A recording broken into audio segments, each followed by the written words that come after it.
And good evening and welcome to another Biddle Live. With me today is just Jinda, so I guess it's going to be he and I are going to chat until if someone else shows up, great. If not, you get to sit in on a one-on-one chat. Um, so I want to welcome you. We set out to have a talk around the virtual water cooler. Anything that is Linux, tech, and open source related is on the table for discussion. We do have some things on the docket, which I have shared with Jinda. But first, I do want to thank Rocco for starting Biddle. And as this community he started, I feel like I was truly a member of the nicest group of people that were uplifting and edifying and really encouraged me to do more with technology. So hopefully the sound is coming through okay. If not, I'm sure somebody will gripe because that's what people do.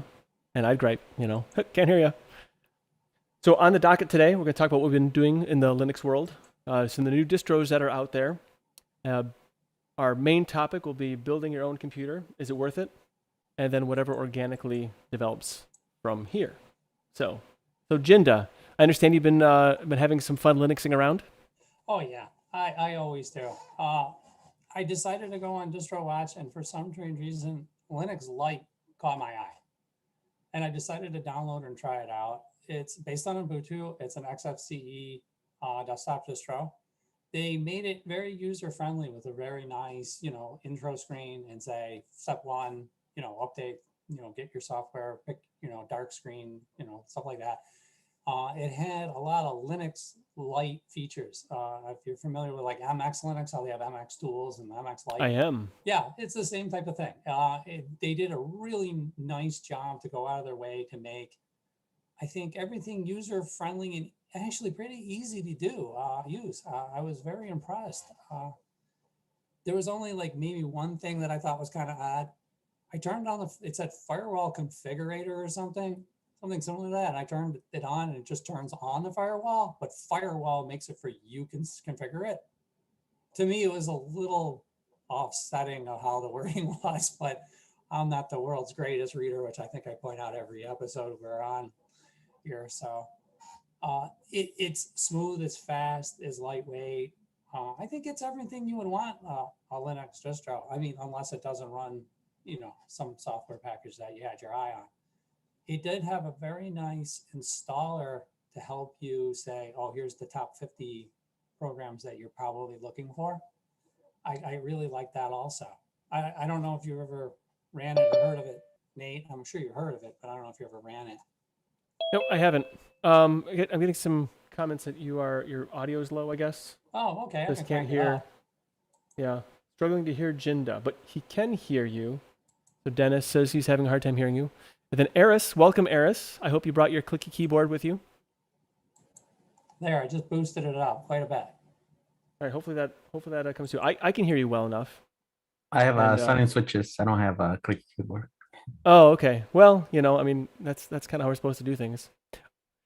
But I can, Eris, you sound great. Hopefully that holds out. So Dennis says he's struggling, but I don't know if that's with the audio or if he's just in general struggling. It could be either. So Linux Lite, you said it has like MX-like tools or like Antix-like tools. Oh, and I don't hear you at all.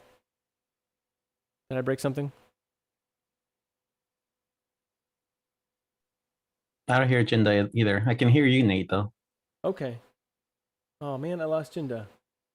Yeah, we can't hear you, Jinda. He said he'll fix it. Well, in the meantime, I'll just say I'm in my new studio. It's kind of, things are still a little Spartan in here, but I do have my new computer that I built, which is kind of the impetus for the conversation. Oh, still can hear you, Jinda. So this is the new computer here. It looks like a Commodore 64, sort of. Oh, now I can hear you, Jinda. We can hear you. Yeah, we can hear you. Oh, wow, finally worked. So I don't know what you did. I have no idea either. Well, you fixed it. So you used some magic sauce. I wish I knew what happened to it. I wonder why it died out. Who knows? Is that Linux Lite you're running? What are you running? Oh, I'm running MX Linux right now. Oh, okay. I just was. Well, that can't be the problem. Who knows? Could be Zoom. Yeah, it could be. So so continue. You were playing with Yeah, I played with it quite a bit. I ran it for a couple of days. No, there was no real issues with it. Like I said, it's really nice. It's a simple operating system, so to speak. Like it wasn't like this over the top, I would say, distro. It was, I think it was on more on the lightweight base that, but everything about it, actually kind of liked. I could see running it. I really have no complaints really at all. Everything I tried to do on it worked. Everything I installed on it worked. I don't know what tests I was supposed to do on it. You know what I mean? I didn't see any memory leaks or anything of the sort. what is it based, like a Debian base or It's RPM based? Ubuntu. It's Ubuntu. Oh, okay, it's Ubuntu based. Ubuntu LTS, the long-term release. So Okay, well, that's yeah, cool. I was What really impressed with it. you said it was an XFCE desktop? Yeah, XFCE Okay. desktop. It looks gorgeous. Actually, it looked really nice. They had a very nice theme going across the board. Everything was set up pretty, with all the colors and everything flowed together. Hmm. I say everybody should give it a shot. Just for fun to try it out. Just for funsies, try out Linux Lite. Oh, why So I think, not? yeah. I don't know if you want to share a link for everybody. Oh, I can paste one somewhere. Oh, the So, website was very nice also. just to be sure, I want to make sure people can actually hear everything. So, is the audio coming through okay for in the chat or out on the YouTubes? Maybe it's just Dennis having issues. This L Killer says, "Are you using the correct microphone?" I don't know if there's a delay on that or if it's on my end. I'm having a problem. Welcome, Colin. Thanks. Oh yeah, I'm using Yeti. That's all right. So my sound's fine.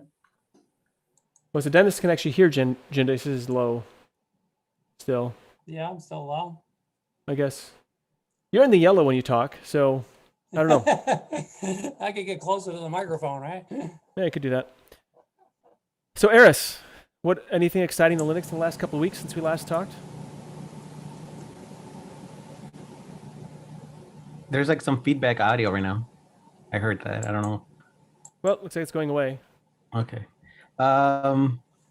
Linux. What did I do?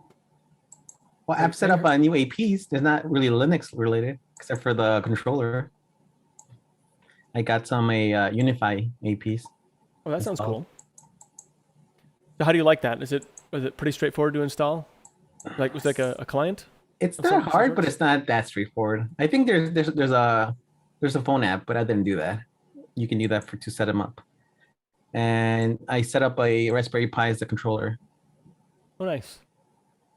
And so it's a single controller to manage all of them, like a managed controller. I only have two APs. Okay, and this is for your house? Yeah. But do you have better reach on those? It's about the same. I had I think it's called an Exclaim, but they stopped supporting that. It was a company based off Ruckus, I think, and it was pretty good. But there's been some Wi-Fi vulnerabilities, crack attack or something, in which anything that's not encrypted can be potentially be viewed through Wi-Fi if somebody doesn't have the password, they can see what you're doing, I think. So that's why I upgraded. And so these are, you said Unify. Yeah, Unify. Unify. Okay. What made you choose Unify? They're pretty cheap. The APs are $100 each, and I think they limit you right now to 2 because of the short supply now with everything with manufacturing. Right. And they give you a 5.0 and a 2.5 Wi-Fi for each. You can also set it up so it shares the same network. I forgot what it's called, like handoff. So let's say you put it on one side of your house and then the other side, then you can seamlessly transfer over to another AP. But I haven't tried that. I just use a different networks for each one because I try to give every every computer, every device like an appropriate Wi-Fi, because some of them are not AC, like the Mhm. faster protocol. So Right. I give them the N at 5.0. Okay. So hopefully that's faster. There's a lot of networks where I live, so Yeah, I'm now kind of out in the sticks, which is kind of nice. My internet service is not as good here, so but my upload speeds are a little bit better, but my download speeds are about a third. So, there we go. What you got? But I've actually also installed some APs this week. But see, I repurposed a bunch of old garbage because I'm super cheap. So I have a WRT 54G with is it DWRT running on it? So it's I would not call it performant, but it's good enough for now. I'll eventually get to a gigabit switch on this side over here. But then is I that have one of from the originals, or is that like yes, the new versions? Like no, they had. this is like from 2006. So Oh, okay. I'm wired into it, and then I only need, let's see, I think 2.6 megabits per second up for OBS. I don't know what I need for down on Zoom, but I'm able to make it work. And then what it is, I have another access point behind me, about another 50 feet or so, like behind that wall, for the rest of the building. So yeah, it's been it's been a little bit of an adventure, running wires, drilling through like metal clad exteriors. Not really a lot of fun. Takes a That little must bit be longer. hard. Yeah, it takes a little bit longer to get through than like siding, and wood. But here we go. No complaints. I'm very happy for the new digs. But yeah, they're all like old Linksys that I just, people threw them out and I just decided to repurpose them until they blow up. But I do have them. They all have the same SSID, so I go seamlessly from one to the other. And then when I walk to my house, then it also seamlessly just goes there as well. So Hmm. the wireless is a little bit weak halfway between the house and the building, but that's all right. It'll catch up.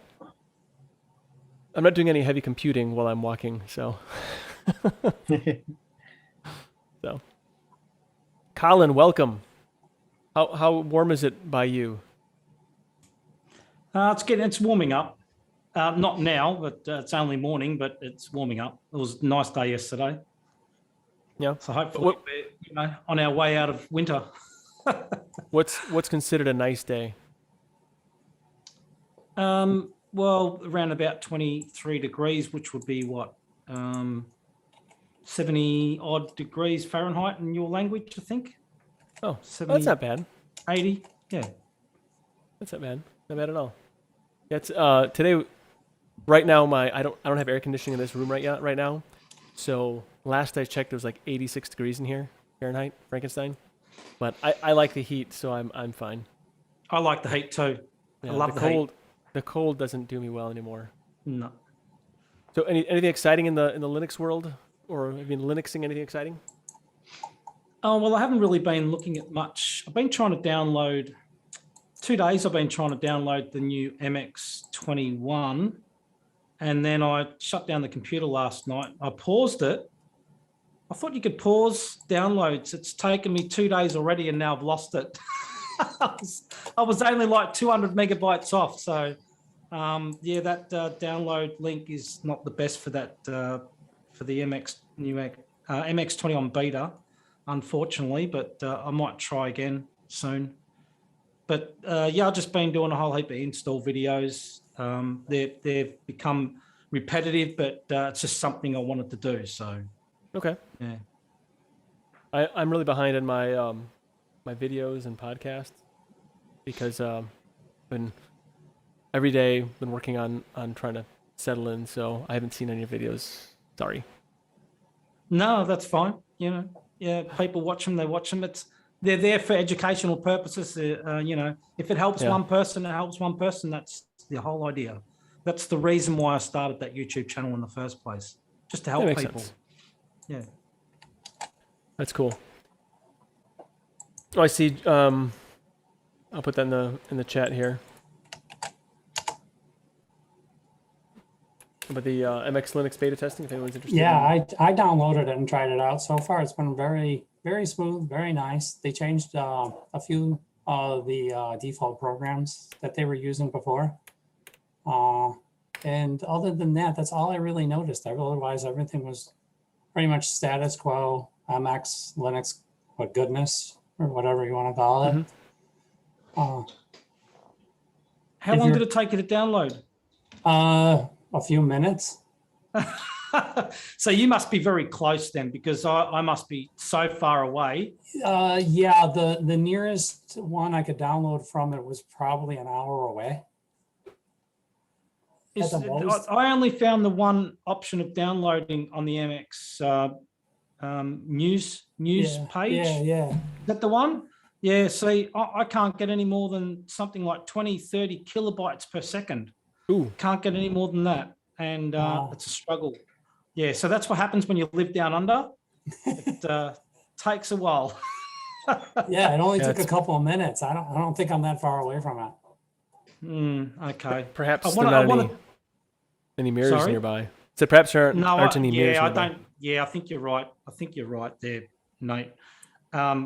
I want to download it because I normally do sort of. I like to help Dolphin out because he's such a nice guy. I wanted to check the new UEFI, make sure it all works, and do it on a few different devices. But might take me a while to get there. I think. I'm disappointed I lost that download from that I've been resuming for 2 days. I don't know how I lost that. Maybe I need a download. Is there a download manager in Linux? Can you get a download manager in Linux? You can get an add-on for Firefox, I believe. Can you? Yeah, I All thought right. you could. I You haven't can done get- it in a long time. You can get UGET, I think. Yeah, you get. Is that a get- download manager? You get? Yeah, UGET. Oh, okay. Because I haven't used a download manager for a long time, but this is just sort of just gone to prove that sometimes you just need one on the odd occasion. All right, I'll used to try u- you get. Years ago, we're talking 15 years ago-ish, there was one built into Conqueror that I used. And I used that as my Oh, web yeah. browser. And it was, Right. I can't remember what it was called, but it was really neat because you could, it had a really nice download manager thing. But although I think the built-in feature in Firefox for managing the downloads seems to work really well for me. Like if it pauses, I can resume it. At least 10 times That's what out of I was 10 so doing. far. Well, there's not a in Firefox. So I was using Google. Maybe I Okay. need to get rid of Google. I need to get rid of Google, I think. Hey, it's whatever works for you, man. I won't Yeah, shame well, ya. it's not working for me at the moment, is it? Well, there we go. So, Eris, have you played with Debian Buster? I see you put the I link in there. installed it a couple weeks ago. I'm excited. I'm gonna switch over my Raspberry Pi probably like in a couple months, let it transfer over everything, and then I'm probably gonna switch over my main computer to it too. What do you like about it, or just you just like Debian in general? It's stable. It works on my hardware because I've tried other distros and sometimes it doesn't work. Like I think Arch. The problem with Arch for me is I can never find the scanner drivers if I want to scan something. The printers I think works, but the scanner doesn't work. And then other distros have had issues with Fedora. I mean with Fedora with KDE. Mhm. And I think it works for my hardware. And I don't know. I think at this point I just want it to work. So Right. I'll use Debian, and then I'll use Flatpak, and I'll use the what is that other thing? I forgot what it's called. Snaps. Yeah, Snaps. But there's this other distro that gives you their package manager, so you can get other releases more up to Oh. date. Let me think what it's called. Something I haven't heard of.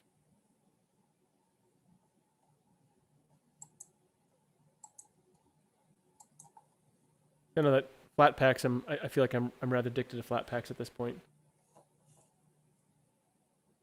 When it comes to software Yeah, getting my software. a lot of apps are available as Flatpaks. Like you can get LibreOffice, you can get so many different things. It's not like it used to be with, I think, Debian and all these LTSs, where you were stuck just using the same version for Mhm. the whole time. So you have a lot more options now. That's good. Well, I was looking. I was looking. Go ahead. Just wanted to ask you, Nathan, what do you find better about flat packs? I'm curious because I find flat packs better as well. So what I find better about flat packs, well, okay, so I actively use snaps and flat packs and app images. I use all three. So I like to try the different applications. So Bitwarden was only available as a snap. Then it was available as a flat pack, so I started using it as a flat pack just to go back and forth, and also as an app image. The app image I like the least because it doesn't automatically update, and that's kind of a problem. Right. The flat pack was no issue to install. I would say it almost seems like it starts a little quicker the first time. You know, like the first time I boot up the machine, it starts a little quicker. But the theming on it, it's just a little bit wonky. Like I use a dark theme for everything because I don't like bright lights, and so when I use that, like all the like the title bars are white and all the menus are white, but I can set it to the dark theme, but it's not like within it, but it doesn't respect everything else being a dark theme. The snap has better, in this regard, has a better integration into the theme for dark theme, so that works much nicer. I do use the OBS snap. I also use OBS from the OpenSUSE repositories, and then for Shieldy for my I use a Matrix client. I use Shieldy Chat, and I use a flat pack for that. So I have a lot of flat packs actually. So it's a pretty wide mixture of applications. It's kind of whatever performs the best on that universal package, and I don't really care if it's flat pack or snap or app image ultimately, but I'll use whatever seems to just work the easiest is the one that I'll use. So I use flat packs because it has more flexibility. But I remember somebody mentioned in chat a little while ago. I was mentioning this, and they said there is a way of snap accessing. Like if you've got a mounted, I use a separate data drive, so that's mounted. So the snap doesn't read that. But somebody said you can get it to read outside of its what do you call it? It's like it's all, it only reads certain things in a sandbox. Yeah, that's the one. But it only reads outside. You can get it to read outside the sandbox if you've got a mounted drive, but I can't remember how to do that. So there is a way, like in the Snap Store, if you run that, there's a way you can then actually adjust the permissions on the snaps. I am not sure how to do that on the flat packs. I'm sure there's a way to adjust permissions on it. And then I had used the Snap Discord, but I generally use the OpenSUSE build of it because it just updates with everything else. So yeah, I do on my new machine. I don't have a whole lot of software installed on here yet. I'm adding to it as I need it, and then but when I test it on one of the laptops I have, sometimes I don't uninstall them as quickly as I should. So there's that. So I figured out what was the package manager, Nix package manager, Nix OS. Oh, okay. Okay. They have their own packages you can use if you want, and they work along as like on the side. They don't interfere with your things because I think they link to each other instead. Oh. Yeah, so it's their own package management system. Like Yes. It's not RPM, it's not Deb, it's its own thing. That's its own thing. That's There's cool. more than 70,000 packages, it says. That's a lot of packages. Yeah. Kind of gives you a little appreciation when you start getting numbers like that. You know, people who actually manage the applications. It's a lot of work.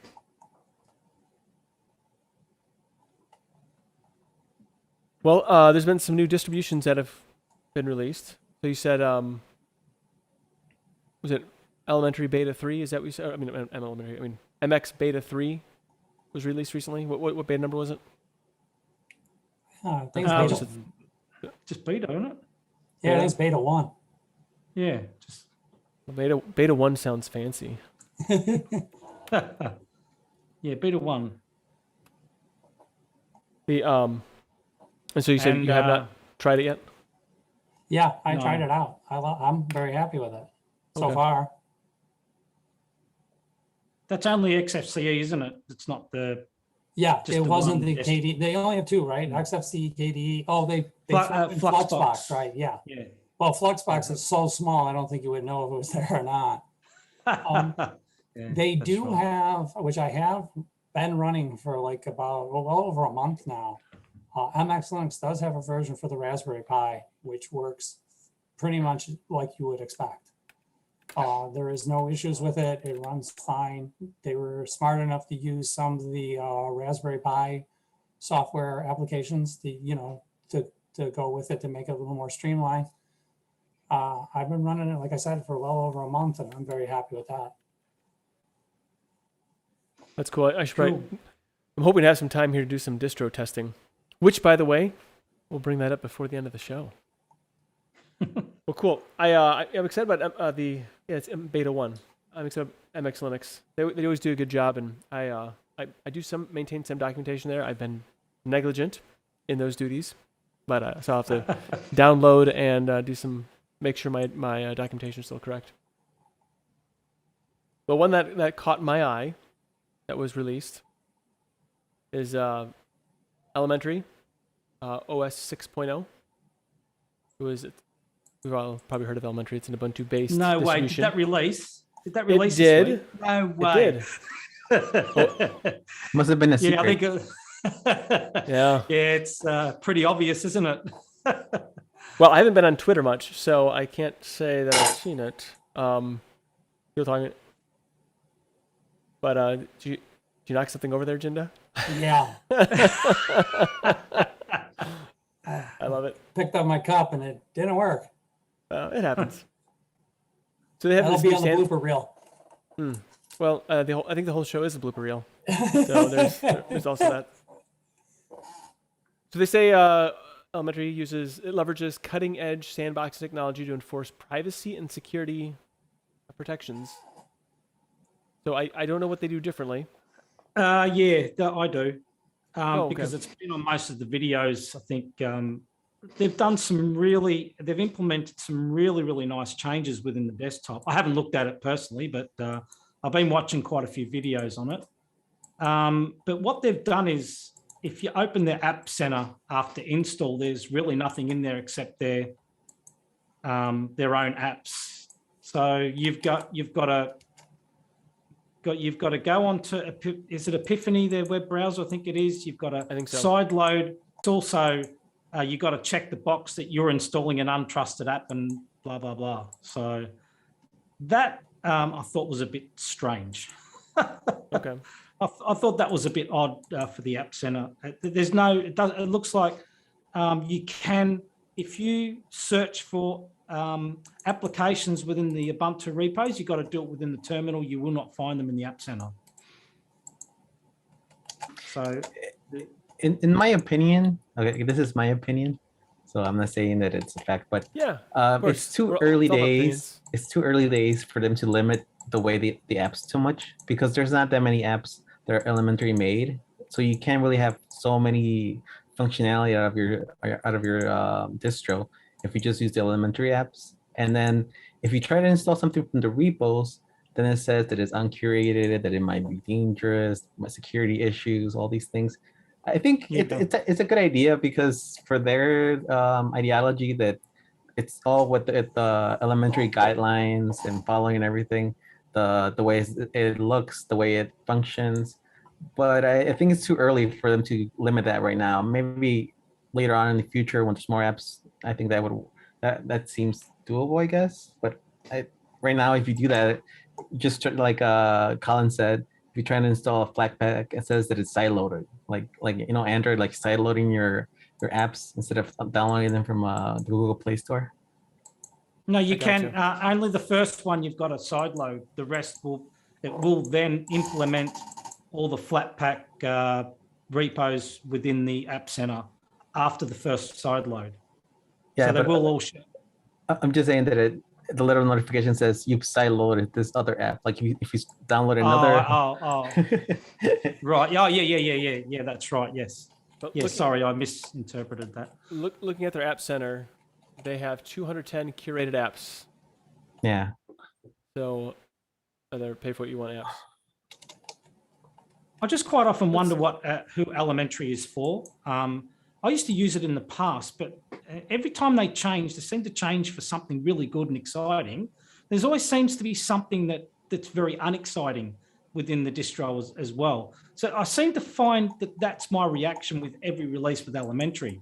It's sort of like there's things you think, oh, this looks really good, but there's something that just really just seems to be a downer within that excitement, and I seem to find that's my reaction with every release of Elementary, and the App Center is that for me on this release. And I quite often wonder who their target audience is. It must be that just the same people who use Elementary keep coming back to it. So I think they've got some very passionate users. But whether they get new users or not, I don't know. Because if you went into an app store and there was nothing there except for the Elementary curated apps, you'd be a bit confused, wouldn't you think? I mean, a new user would be for sure, I would have thought.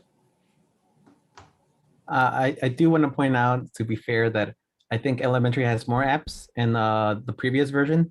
They just haven't been updated to the new version. But haven't they? Oh, yeah, I did install the last version, I think, in a virtual box, and I mean, to me, it wasn't enough to fulfill.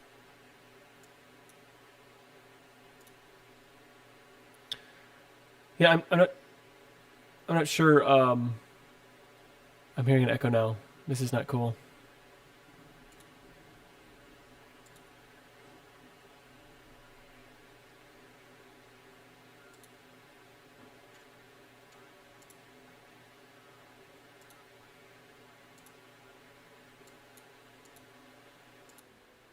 Settings.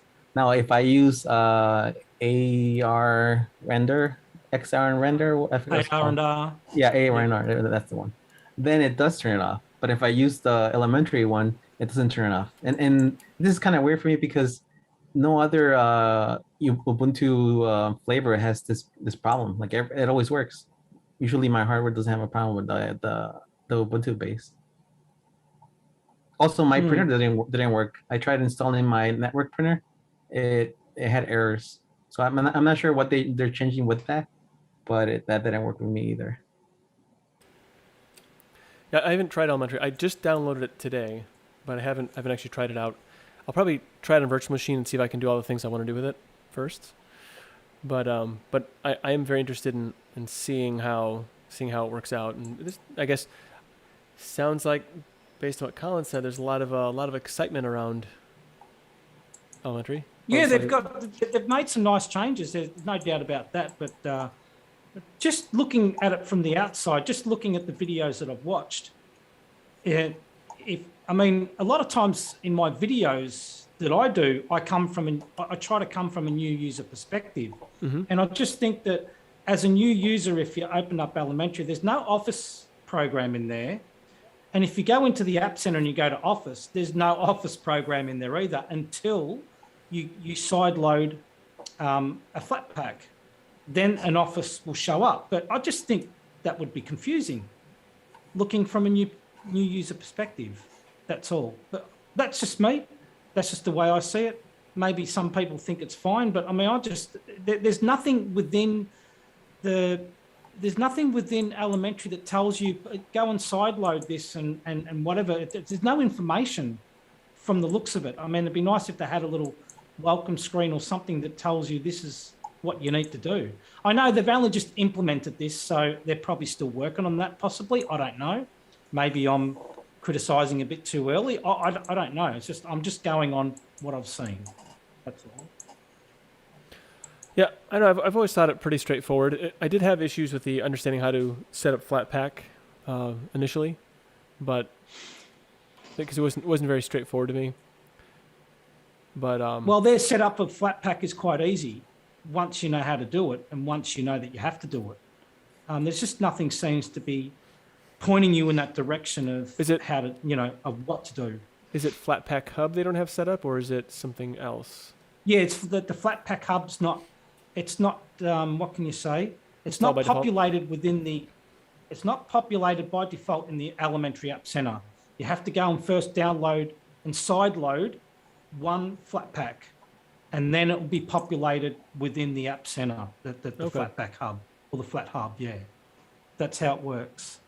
So I just found that a little bit strange to have to do that. That's all, because I didn't think it would be obvious to a new user. That's all. But obviously they've got a new user can go probably to the forums and they'll probably tell them how to do it, no problem. But I just thought it was a bit odd the way they set it up.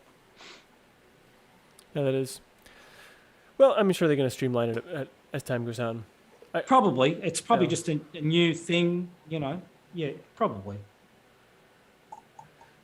So yeah, I think that's it's worth looking at. I think further. I wonder if Elementary would be open to, how like NixOS gives you the package manager in a different distro. Would they be open to you using their package manager to obtain their apps in a different distro? I don't think they would though. Welcome, Joe. Sorry, Thank you. What was could it you say said? that again, Aris? I missed that. What were you asking? I was wondering if Elementary would be willing to distribute their package manager for other distros, so that other distros could use it. I mean, they would still have the whole pay what you want and everything, but you would install like let's say their app store and then use it that way. That way they would get more users and maybe lure more people in. I don't know if they would be willing to do that or they just want to do it with their own distro. Well, I have to say, Elementary is probably the only Linux distro that I know that has a desktop that's uninstallable in any other Linux flavor. Like, I mean, if you go to Debian, you go to Arch, you go to any of these things, I'm pretty sure you cannot install the Pantheon desktop, yeah? Or am I wrong? You can install it on OpenSUSE. I don't know how well maintained it is, but I know it's there. You can install This it is in one. Arch, I think. You can you? Oh, okay. I think so. But usually, no. I'm thinking about Deepin. Deepin you can also install, but I think Deepin has issues with other distros sometimes. Right, yeah. Welcome, Scrapjaw. So I did. There was a campaign last year, February, for App Center for Everyone. Does anybody remember that from the Elementary team? And their target was $10,000, and they raised $19,000 for it. So I don't know what the status is of that, but I imagine if it's just a, I mean, it could be possible that App Center is available for other. Because I thought I heard or read that it was going to be based on Flatpak, so it would just be a Flatpak repository to have to add, and then, or maybe use our application or just pull from it. I'm not really sure, but I do find it, if they made it available to all Linux distributions. I forget. Someone said in the chat that it was, that the Elementary folks did more to get open source developers paid. I'm not sure who said that. Yeah, They because have worked on all that. the apps always say pay what you want. Yep. You can pay the developer directly when you download the app. And that's Right. very good because I mean I think Ubuntu tried doing that for a while, but then it didn't work out. Yeah, maybe it was a Yeah, different well, method. Elementary been doing that for a while, so it must be sort of working well for them. Yeah. Yeah, I mean it's cool nonetheless that they're pushing the envelope anyway for open source developers and so forth. So it's nice to see somebody doing something in that regard. Yep. So Joe, welcome. Now Joe was just here about 4 hours ago. Here as in this physical location. So. Yeah, I was a little confused. I'm like, did I miss 4 hours of the stream? No. But I did test. I stress tested the stream for a while to make sure everything stayed excellent condition, and so hopefully it holds out. We don't do the claymation thing again this week like last week.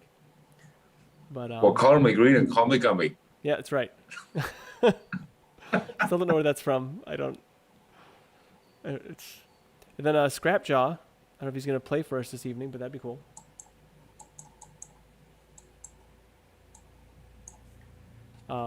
But it's nice to have you. So there's another. We can return to Elementary OS here, but have you heard of eLive? It's a Debian-based distribution featuring the Enlightenment desktop environment. So they just published a new beta snapshot, which introduced new features and changes to the default applications. The eLive team is proud to announce the release of their beta version 3.8.22. Nice to see they're using, old school Linux versioning, so that's fun. So the new version includes scaling of the desktop. It can be manually configured, and it's auto-detected by default for optimal visibility, which would be nice in Plasma, because if you're running a 4K screen in Plasma, it's a little bit difficult, I noticed. The E16 desktop will focus on bug fixes. They have a new image viewer, or they have an image viewer included with it, and marked-in editor in real time is included.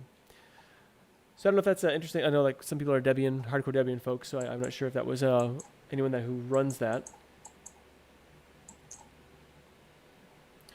Max in the chat says, the Enlightenment desktop feels like being in a museum of another era in computing. So no, that's funny.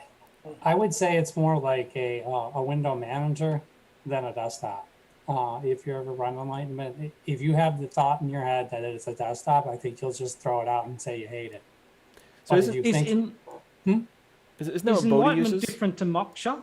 Is it different to Moksha? Are they two different desktops? or two Moksha different- was forked from Enlightenment. Oh, it- that was forked. Oh, Yeah. okay. Yeah, I think that's Bodhi Linux took Enlightenment. Yeah, that's and- Bodhi. Oh, so Yeah. Enlightenment's different again. It's a okay. fork, yes. It's a fork. They Right. just took Enlightenment and put some enhancements basically on it. I mean, Okay. but it's still really, I don't think it's really a desktop. I think it's more of a window manager. It has some desktop features in it because let me put it this way. I'm not a big GNOME or GNOME fan, and I just can't wrap my head around it for some reason. And I can understand not wrapping your head around Enlightenment. But, but fair. they're both very nice. I do like them both. They're just a little difficult to get used to. I think that's a bigger issue. They're very light. I remember they were like, Oh yeah. I don't remember, like 200 or something megabytes Oh, last yeah. time I ran or something like that. Yeah, they're extremely lightweight. Enlightenment and was it Moshe it's pronounced? Moksha? Matcha? I I don't know how think- to pronounce it. I think it's Moksha. I don't remember. Yeah, but it is very light. If you have a lightweight, you want to run a lightweight distro, that's probably one of the good ones to pick. It's good to know. Bodhi Linux was one that used the Moksha desktop, which I thought was based on Enlightenment, but I thought Enlightenment, my lack of paying attention, I thought Enlightenment kind of went away, and Moksha was kind of the fork of it that continued. But apparently I'm wrong. It's a new Enlightenment desktop. It's I think interesting. Enlightenment takes a long time to make a new release, and that's part of the reason why Bodhi decided to fork it, because Okay. they didn't want to wait for the next release, I think. I got you. There's some ambition there. Kind of makes me wonder then if they push back upstream what they do. I don't know what the relationship is there. But I remember Mo with Steve was always very knowledgeable on that. I Mhm. don't think he's around the chat. He probably knows more about Bodhi than either of us. oh yeah, he does. I think he uses MX though primarily now. I thought, or Fedora. I'm not sure which. But yeah, he was quite the Moksha Bodhi Linux expert. And I think that's also based on Ubuntu as well. But all right, and now I guess we'll move on to someone else. Any distributions they want to bring up I don't know if there's anybody that has anything else that they're interested in. They've been looking at. I got Scrapjaw. something. Well, fire away, buddy. So I know I don't do a whole lot and get out here too much, but hi guys, because I miss Hello. you. I'm a busy man. I do 12-hour shifts now, but and this is Busy. shower hair, by the way. Ooh, I like it. It's a good look on you. Thank you. It's better than greasy, nasty I noticed hair. something, and I was wondering if you guys noticed this on any other distros, and I only noticed it on Farron, and maybe our friend that runs the Farron thing, the OS, is around. But every so often, I've noticed that like the GPG keys for when we do like an apt update, sometimes those need refreshed, if that's the word. Like I'll go Okay. do an apt update, and it'll go down through all of the repos and everything. And it'll say, hey, these keys don't match anymore. So then I go over to the website, and then he's like, oh, hey, I have a thing for this. If these keys don't update properly or your update manager doesn't work, do this. And it fixes it. But, you know, it's just something. But you know what? Farron has been running strong for me for a while now. If it ain't broke, don't fix it. Right. I like what Farron does So- with the look and feel of his desktop. He does Oh, some, yeah. He does some solid It's work there. clean. It's very Mhm. clean. Yeah, for sure. Really that's been my only hiccup every once in a while. And has anybody heard anything about Pulse Audio now doing well with Bluetooth headsets? I came across the thing. Or I saw some, I don't know if it was in a Telegram chat or what, but Pulse Audio, the latest one, I guess, is doing well with that. Yeah, they've enabled the high fidelity abilities of Bluetooth on Pulse Audio. That's awesome. Although I think it's actually been working for a long time. Maybe it's just more official now, or I don't know. But I've been using a Bluetooth headset for years. It's been pretty great, except for that one time. See, I have these. These are the Soundcore by Anchor. They're the Liberty Pro 2s. They sound great. You can use either or side. Like I got one over here because the other one's charging. And their audiophile level, I guess, gave the thumbs up were given to them by some Grammy-winning producers. But I've never been able to get the microphone to work on them when I hook them up to my laptop or desktop, whatever.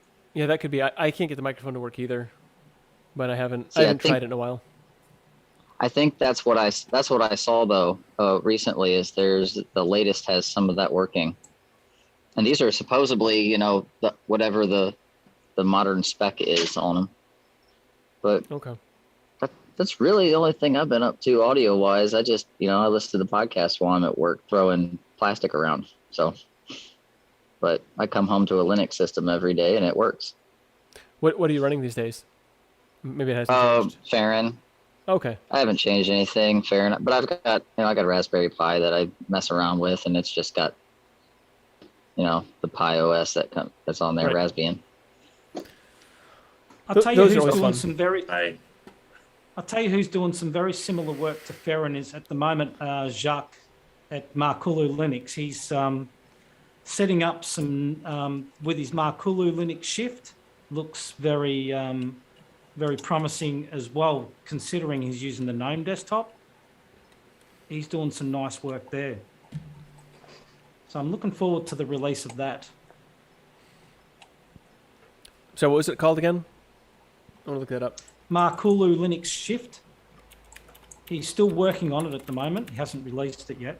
Okay. I think he has about 6 or 8 different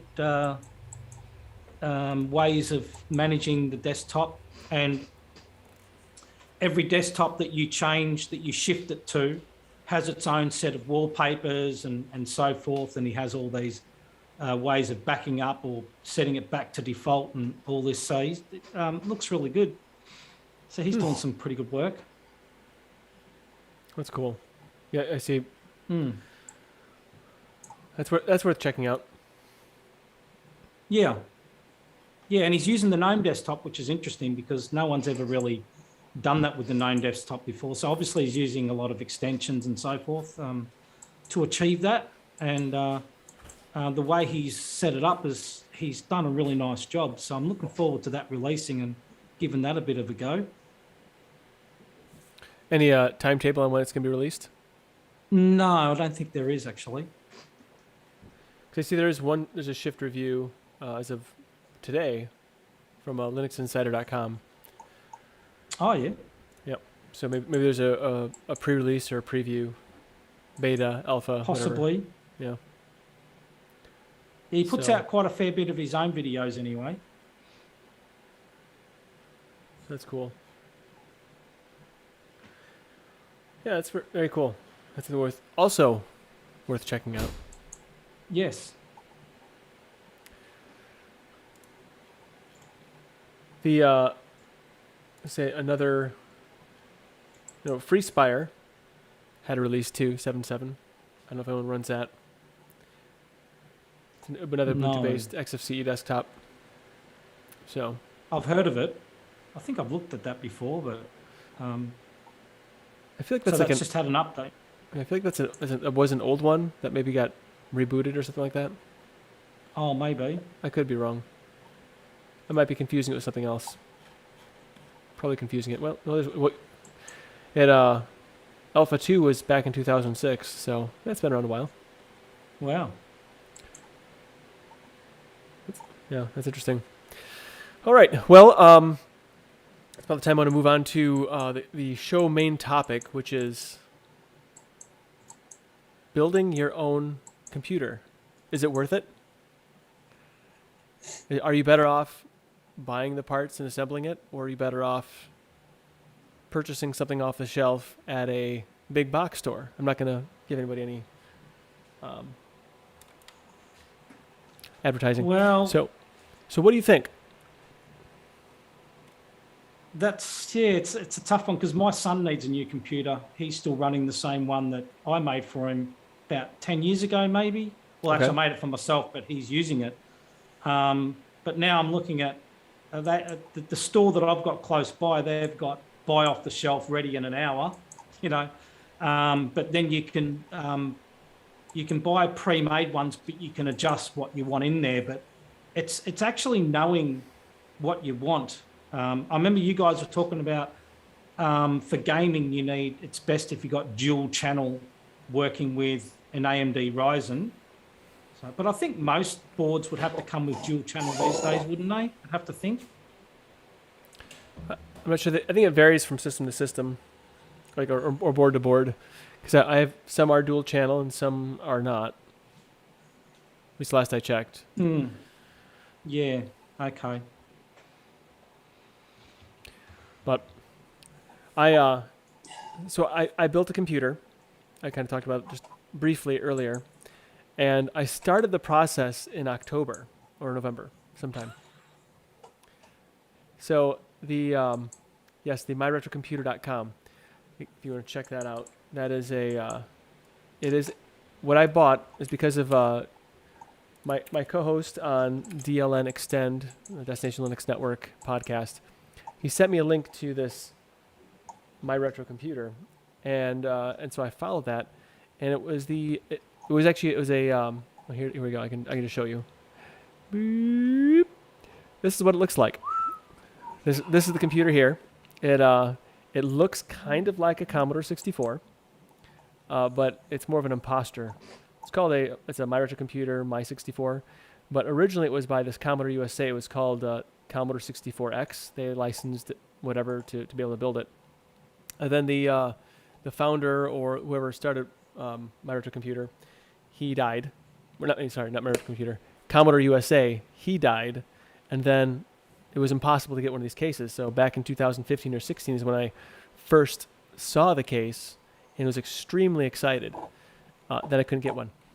So last fall, they popped up from this company, My Retro Computer, out of the United Kingdom. Apparently, they bought the whole stock and everything to be able to make more. And so I bought one. Now, I didn't get the nice fancy case that some people like explaining computers. He got a nice fancy box and everything for it. I didn't get that. I just got a cardboard box. But that's fine. We don't buy things for the box. At least most. Okay, maybe some people do. I kind of wish I would have gotten the box. Anyway, that doesn't really matter. So the point is, I got the computer, and then I want to put a Ryzen system in there. Explain computers. I don't remember his name.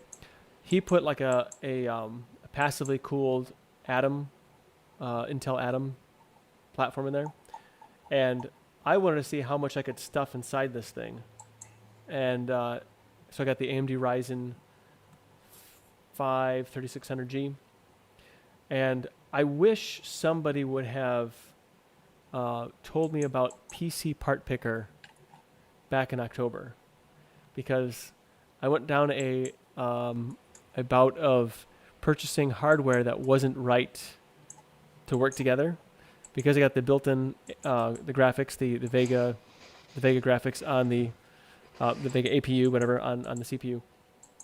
I was not able to get it to work initially because I didn't have the right chipset on the motherboard.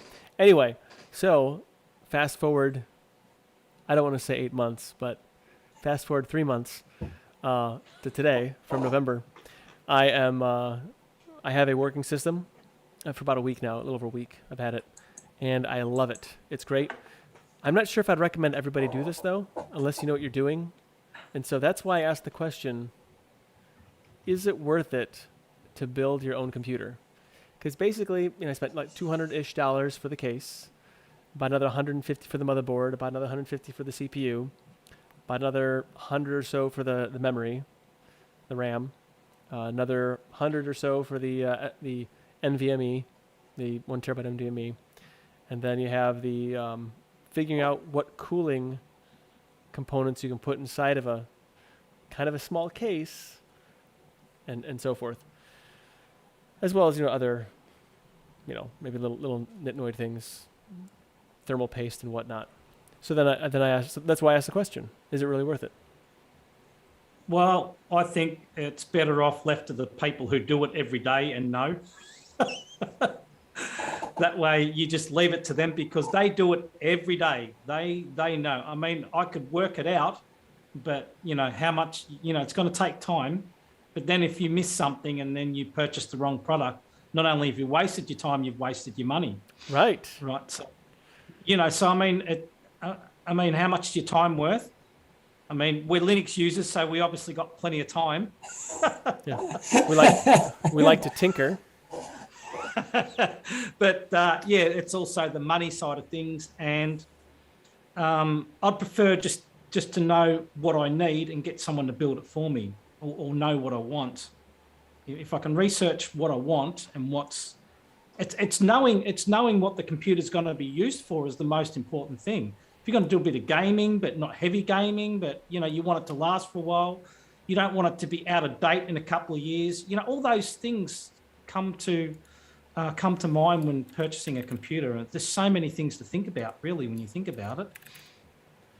So Ron Singh in the chat, he says to absolutely to build your own, even if it costs more, but it is more fun. So money is overrated, fun is where it's at. I think there's a good point to that, because what is money really? It's just an arbitrary thing. It doesn't really do anything for you. It's just a medium of exchange. But at the end of the day, what does money really get you besides numbers in an account? Okay. I don't find it fun when I'm putting a cooler, a fan on a motherboard, and you hear a big crack and you think, oops, did I just break that? That's a good point. Because that happened to me, but it's working 10 years later, but I just couldn't get that fan on. The lack of experience with little things like that is something you just can't buy. Really, it's experience, and experience costs money, right? Sure.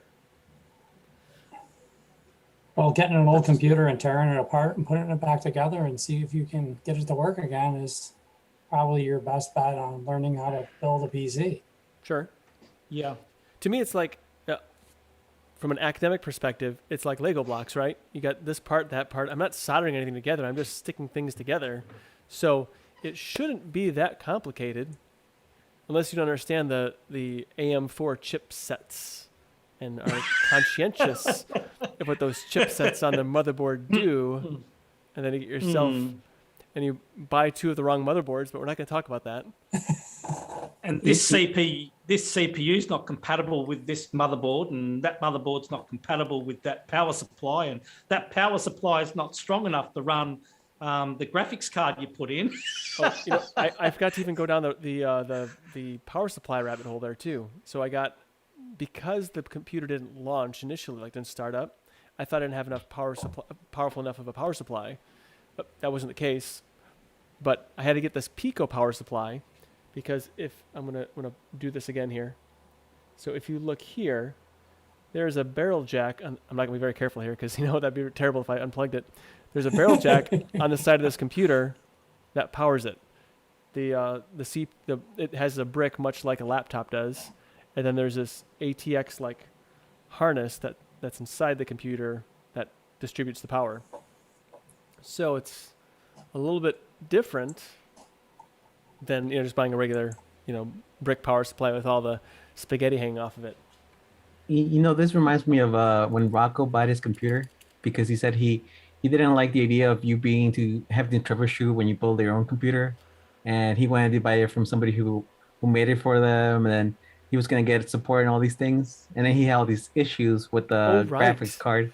This issue with the graphics card because it wasn't working, and then they said it didn't work, and then they didn't want to take it back, and it just seems like no matter what you do, you're always going to have some bad times sometimes. This is true. I forget the name of the company, but I guess don't.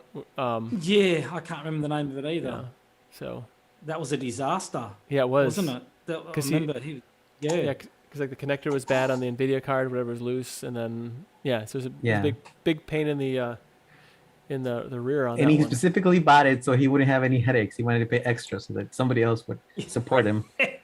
Right. Yeah. And then he ended up not getting I think that there's support. nothing better than walking into a shop and being able to walk back to that shop and say, this is not working. Oh yeah. I think there's nothing better than that. Even if it costs you a little bit more, I think it's the convenience. This online, having to ship it back off and all that, I think that's a headache, to be honest. Especially if it works out well, it's okay. But if it doesn't, then it can be a nightmare. Right. This is true. Yeah, there's something to be said about being able to see face to face the person that builds your computer. So I've been tearing computers apart for years. Just I didn't really think much of it, but I've upgraded x86 platform machines, and I have friends that give me things sometimes, and so I have a stack of these Dell Optiplexes that I made some working by taking parts out of others and seeing what I can get working, good memory, bad memory, and whatnot. I need to start marking them, I think, sometime. But anyway, so that was actually a fun adventure, really, building those. And I think if you can, I probably wouldn't, if it's your first computer, I probably wouldn't hop into building your own right out of the gate.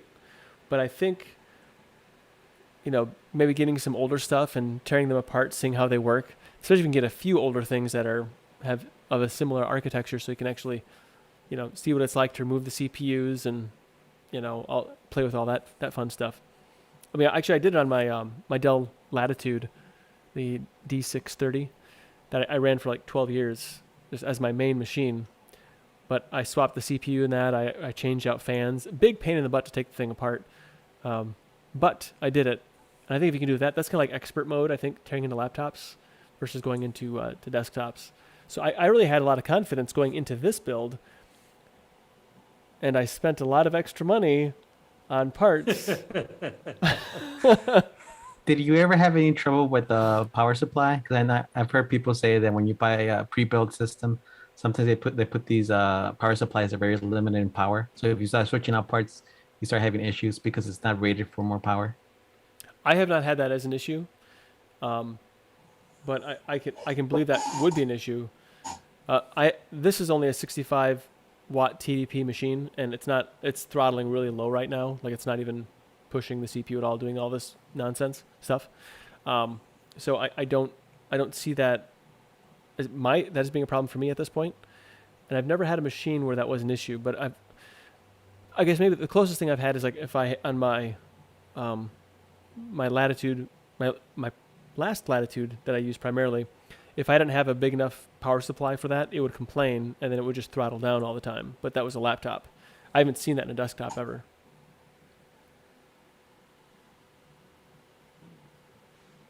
Yeah, the whole journey of learning how to put your own system together is kind of interesting. Like, I had hand-me-down computers. I bought the first one I really started tinkering with was when I got on Craigslist and bought somebody's old gaming machine, and it had no graphics card. And I found a secondhand electronics shop and bought this massive HIS graphics card. Like it was a king. I don't know if it was like a Kingpin or whatever. It was just big. The thing barely fit in the case I had. And then I had this, but it was kind of cool because I ran into things like it was one of the Phenom processors that had locked cores. And so I unlocked cores. I went from 4 to 6, and it kind of worked. It was kind of weird, but the RAM was kind of goofy too, because I had mix match RAM, which I know is like a sin, but who cares? It ran. And so there was that. But then the first system I built that was like, okay, I'm going to PC part picker. I'm going to do this. I had watched I spent total over the course of the time I was learning what I wanted to get and build. I had watched like Jay's 2 Cents. I know these guys don't deal with Linux, like the YouTuber guys that build PCs, but they were into hardware. I wanted to learn the hardware and the compatibility and play with it, look at the numbers. And then once I figured out what I wanted, and mind you, this was the 5th gen i7 4790K. That's the one I ended up going with, that kind of system. And now the laptop I just bought in the last year was a Razer. I probably paid the same amount of money for that laptop at $1,600, and it has the same specs, not really same specs, but like performance. The processor's a little better. I have 12 cores instead of 8 cores now, but I paid the same amount of money it like just last year as I did years ago for that 5th gen. Because what we're almost like to like, we're like the 10th 11th? gen now. I think 11th now. 11th gen. What right. CPU is that? They had I'm not. It's an i7 something. I don't remember what it is. But it's the Razer. It's the 2019 Razer Pro. It's a 15-inch, and it's got the 1060. I have the 1060 also in my desktop that I built in the 5th gen. They perform almost identical, except for when I go to render audio files and things like that that are CPU intensive. I could play most of the same games, but it was weird because like through that whole journey of learning everything, watching a crap ton of YouTube, and then tinkering with different computers, getting hand-me-down computers and putting stuff together and figuring that out. And then eventually I was like, you know what? I'm going to buy a laptop. I'm taking a trip across the country. And take a trip across the country at COVID. Yeah, right at the beginning of it. Imagine that. But anyway, good times. People I trusted nonetheless. So I needed the processing power of my desktop in a laptop, and I was like, I'm not going to skip out. I'm going to buy and Razer actually has a really good, not really support, but like a community that's starting to gather some steam when it comes to Linux. You don't get all of the firmware features and the software to access like your cooling and your power profiles and all that, but you can tinker with it, it's there. It's in the command line. There's not a GUI for it, but you're right. It's like, do you take that time? That's how I would recommend anybody going to build a computer is know your budget, know what you're doing it for. And if you've never done it before, get some hand-me-down computers, go watch a crap ton of YouTube. And then here's the last tip. If you don't do anything that this experience of people in this room talk about, do this. When you go to buy your hardware, you're going to spend money. Here's how I paid $150 for a $350 CPU. I went to Best Buy and I got a smartphone contract where my phones were $1 and I got a $150 gift card. Nice. And then I price matched Micro Center price for the processor, and I drove to the city closest where there was a Best Buy and a Micro Center together. Not Micro Center, but what is it? Micro Center? That's yeah. They have a lot of But parts. anyway, yeah. So but I price matched them online. I didn't actually go into the store. So I went to Best Buy and I flexed using my coupon for in-store stuff because I bought a couple smartphones on a contract. So don't just think, oh man, I got to wait for a sale to happen on Newegg or Best Buy or wherever you go. Look for places that are doing things like, and I'm not saying just go get a smartphone. You know, if you're in the market and everything lines up, stack your wins. Do the super couponing and figure out how you can get those parts dirt cheap, because it works. If you can exploit that system, do it. It pays off. You'll save yourself some cash. That's all I gotta say about building computers. I bought most of my stuff on eBay, except for this last motherboard because I was tired of, kind of had my limit of mistakes.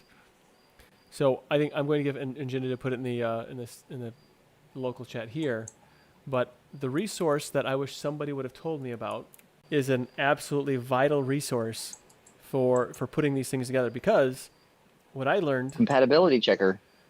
Yeah, so that's less of an issue I find with Intel based things. It's more of an issue with the AMD, because they have all these different chipsets for the same AM4 socket.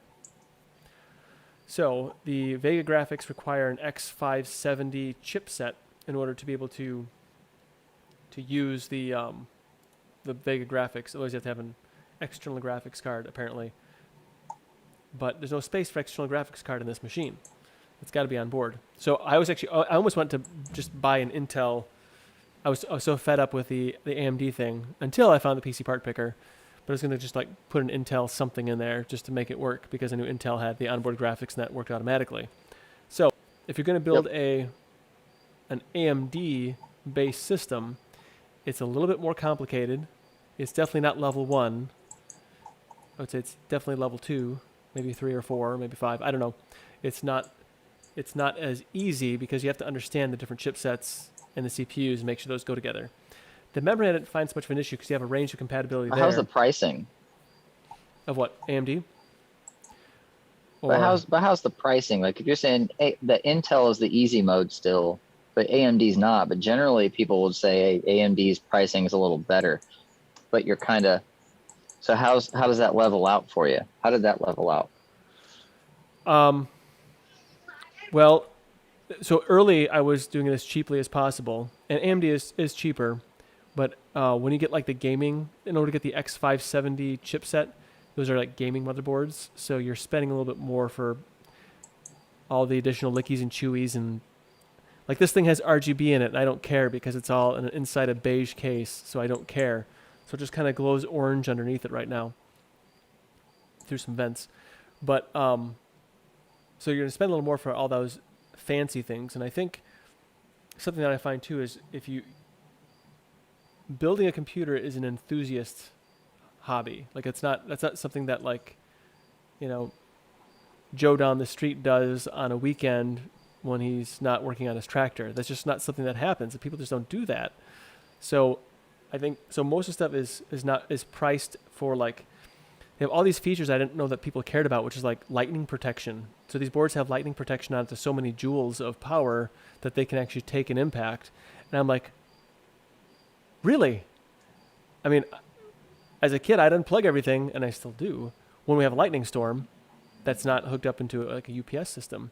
So there's Can we test them with a USB killer? I don't know. I'm not going to test mine. I would love to see a board that says you can't kill this with a USB killer. I would love to see like USB ports with surge protection, like a beefy, like those MSI boards that have the big military stamp on them. Mm-hmm. Like they should build one that's like got that feature in it, so that way they just shuts the ports off, and then you can have a little switch, turn them back on. I do know that at least old laptops, I don't know if it's true today, but like when I say old, I mean like 10 years in that era. So a friend of mine, they smashed the USB port and it did short it out, and the computer just shut that off. Like it just killed that USB port, and that was it. So I don't know. It was a Dell, like a Dell Inspiron. But maybe Dell expects people who buy Inspirons to be like, knuckle draggers and just, destroy their things. So it might be that they anticipated that. I don't know. Yeah. But yeah. I don't know. I wish this thing had a few more USB ports because I plug lots of stuff into it, but that comes later. I have a plan for that. That's more ridiculous than the computer itself. So, Joe, you haven't said much. That's what. Go ahead. I'm sorry. Go ahead and scrap, Joe. Finish your thought. I was just about to say that's what a breakout lightning port box would be good for. You have a lightning port, and you can get a little USB thing for that. It does have a USB-C port. It just says 3.1, so I don't know if it's considered lightning. Or that's what I mean. The 3.1. Yeah. Those are nice. So, Joe, what? I don't own a tractor. No. Oh, I said Joe down the street too. I just meant generic dude. I know. I'm like, so- wait a minute. Yeah, Joe helped me carry this ultra wide from my basement to out to this studio, as I call it. And I'm glad he didn't drop Oh, it. nice. Yeah. It's a 14.4 or 1440p, something like that. I can't remember the numbers now. Let's see. Now I gotta check. I think you said that, possibly. Yeah. But hit some of the keys on your. So I know it's gonna pick it up, but it's a very clicky keyboard, and I like it. It feels nice too. It's the blue cherry switch keyboard, so I can rest my fingers on it and not accidentally mash them. It's just a nice resistance. That's my kind of keyboard. Yeah. Uh-oh, lost Max. Maybe I said something he didn't like, clicky. But it's an ultrawide, so it's 3,440 pixels wide by 1,440 tall, and it's great because it's like having two good sized screens side by side. I really like it a lot, a lot. It does it really seamlessly, from what I saw. Yeah. But so I was looking, Scrapjaw, at your like the fifth generation i7 processors. Going to another great resource, cpubenchmark.net. I don't know if anyone if that's out there. Is a you can check the CPU benchmarks of things. Obviously, it's not just CPU. There's other factors too. There's memory and Yeah, GPU as well. I think I've Right. checked those places out before. GPU and CPU is pretty good. Yeah, But- I had put I kind of got lucky on that build. I won the silicon lottery, as they say, with overclocking, because if I turn that computer on right now, that processor will run at 4.5, and that was kind of like the holy grail of trying, but I left it at 4.4 just because I didn't want to completely balls to the wall that thing. So, but I put 2400 speed RAM in it also. So, the thing runs fine, especially with a solid state drive. I don't care. Since that fifth generation all the way up to these later generations, if my laptop runs better than that desktop, where they're both at the top end of their CPU spec for their respective form factor, there's a certain point at which you just stop noticing how fast things are unless you're doing crazy things with it. I don't think I've had to run into any problems unless it was like video. And I don't mess with video very often. I think I have messed with Caden a couple times, and that's it. So I think I totally agree with you. I ran a Core 2 Duo machine for 12 years, and it wasn't until I started doing things like virtual machines and other taxing things that I noticed that I need. Oh, there's Max, and his camera's working. Yay! But it wasn't until I noticed I started pushing the machine and doing more testing and everything else that I needed more more performant machine. But like a 5th generation i7 is pretty much like performance-wise pretty comparable to a machine like a 10th, 11th generation machines on the average. The big difference being the power consumption is much less now. But there's a speed performance-wise, you're not seeing a whole lot, right now. I feel Solid like things state drives too. That's a big difference. Like there are games where, like my wife just installed the Fallout, the 2 latest Fallout games on the Xbox recently, and we hadn't played that in maybe over a year or so or better. And I had them on PC, and to see those load times on a mechanical drive versus on a solid state drive, it's like, okay, I gotta load up this dungeon on Skyrim. Let me go get a sandwich and I'll be back before it's done. That kind of stuff. Like those are the real big things. It's like mechanical versus solid state is still the thing. The only thing I really notice at this point. Yeah, Yep. Personally, I use the SSD on most things now. But when you say things like that, that kind of reminds me of my Commodore 64 days when I could start up a game. I'd go pour myself a bowl of cereal, some milk, kind of pat it down to make sure that I didn't spill anything as I walked across the house, into the basement so I could go play my games or whatever. But it seems a lot like that. Yeah. Oh. Yes, and yes, Leviticus, it did come from the Slackware branch. OpenSUSE did, but that changed to RPM later on, and now it's just its own thing. But yeah, started off with Slackware. It made Slackware easy, and Slackware is supposed to be easy. So there's also that.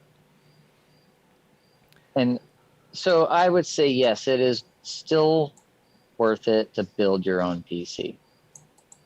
It's always worth it. If it's your thing and you want to know and you want to tinker, do it.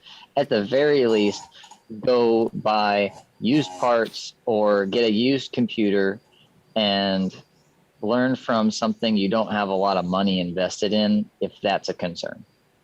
Yeah. But nonetheless, get your hands in it. I think that's actually a really good point you said. So like you and Jinda, I think both said this. I think maybe Colin, you also hinted this as well. But if you're going to build something, you have to know what you're building it for. Like what's your target, your objective for building a computer? My objective was to have a computer that was performant that fit inside of a Commodore 64 lookalike imposter, basically. That's really what I wanted to build. So I built it around.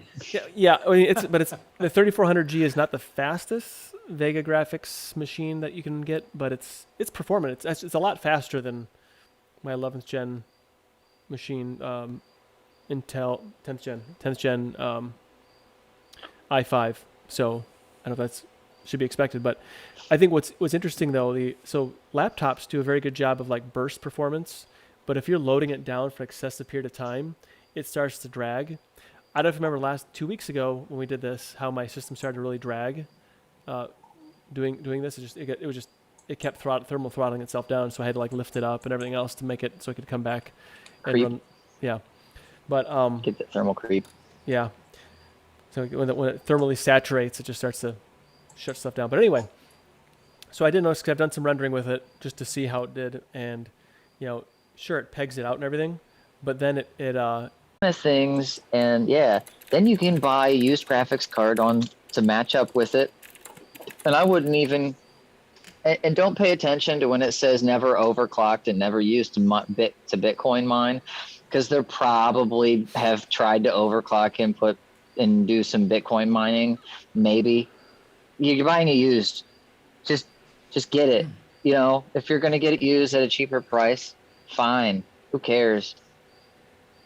So I apologize. I think I lost my connection there for a bit. Like everything went. Yeah, you did. Yeah. It's okay. We held down the fort. I know, and I love that for you, but none of it streamed. So I'm glad you guys were able to talk amongst yourselves, and I missed a lot of the conversation. So great. That was probably a good 30 seconds of dead air. I was going to say, if you want to know how to do what Scrapjaw's talking about, watch a little bit of Linus Tech Tips Scrapyard Wars, because that's very interesting how they build some of the computers with limited money and whatever. That's quite interesting to watch. It's a shame And they you don't know- have those on anymore. And my handle Scrapjaw comes from my habitual like going on of like finding random secondhand things and putting it all together. I had a coworker. I was Right. describing something I was trying to build and put together, and he was like, "Well, I'm just gonna call you Scrapjaw from here out." And that's what it was. So yeah, definitely, it sticks. The best names are the ones that are given to you, and so yeah, that Scrapyard Wars that Linus did is amazing because not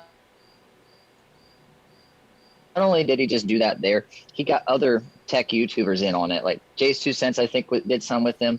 Other guys Yeah. did. They have fly in because they're in Canada. It's fun. It's fun watching them. They have a budget. They go around to all kinds of different stores, and sometimes they fly to where someone else is. And yeah, the backlog of that is so good. Yeah, it's very interesting. Yeah, I want to thank Johnny. He gave a super chat. I don't know what NZ means, but NZ $, so I'm sure that's not US. New Zealand. That's New Zealand. Oh wow, Wow. that's wonderful. Yeah, Thank you he's very down much. he's down my way. He's down my He way. is. Well, that's fun. So Max, Yep. have you built yourself a computer before? Yeah, the first one was when I was 13, using one I built like 4 years ago right now. One biggest thing I have a note now, I helped a few friends build computers lately, and the graphics cards are really hard to find right now, and if you don't go for a pre-built deal, expect to pay an arm and a leg. It's at the point where people are buying pre-builts just to sell the graphics card on the aftermarket, so it's kind of not cost effective to build your own at the moment, unfortunately. Well, see, this is the other thing I was going to mention, Nate, is the fact that when you got to think about what you need and what you're going to use your computer for, because sometimes you could go for, let's get the latest and greatest, which costs a gazillion amount of dollars, whereas you don't really need to spend that much money if you can buy something that's just on the edge of what you need and also will last you maybe 10 years possibly. So that scenario as well is a tough one to try and figure out as well, from my perspective anyway. But For sure. I never buy brand new anything. Like that's something I always buy like a generation older. I don't, because Right. for me, Yeah, I'm true. probably going to treat it like a dumpster anyway, because I'm pretty rough on things. I try not to be, but especially a laptop, I got to get a sturdy one, and I get one that's like a used business class is what I've been buying when I have bought. The last one I did buy was that, and one before that too, because I know it can actually handle my my negligence.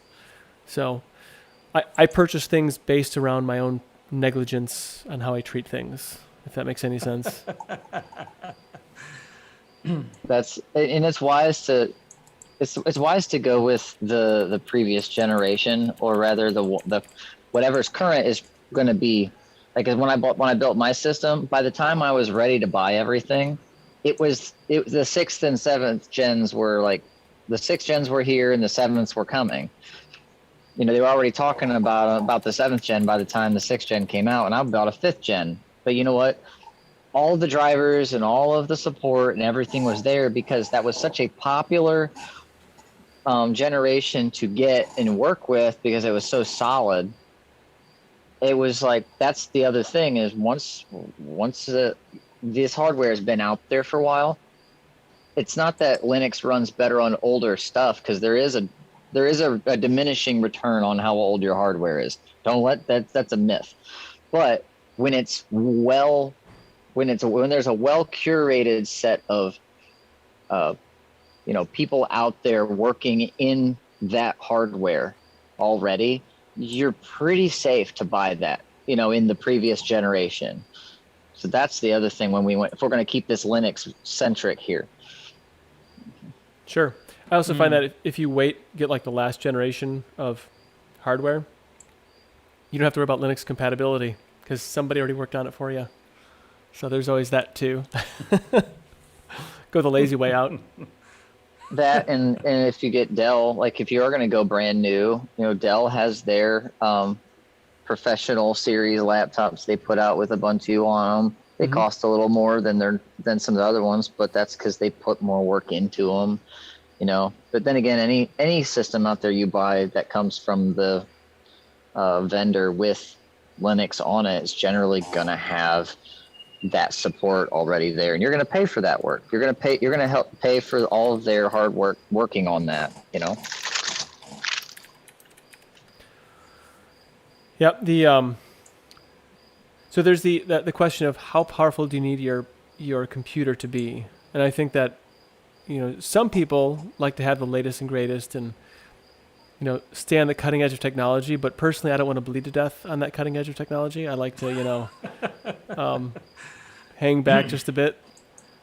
So there's something to be said for maybe not being right there on the edge, but I guess there's always been a risk of picking up maybe something that was abused, like with the whole mining and overclocking Bitcoin and whatnot. mining. Yeah, but do you think that it actually does that much damage to the hardware? Like, how much damage does that actually do to the hardware? I'm sure everything has a finite lifespan, and I think I read somewhere, and I can't remember the actual.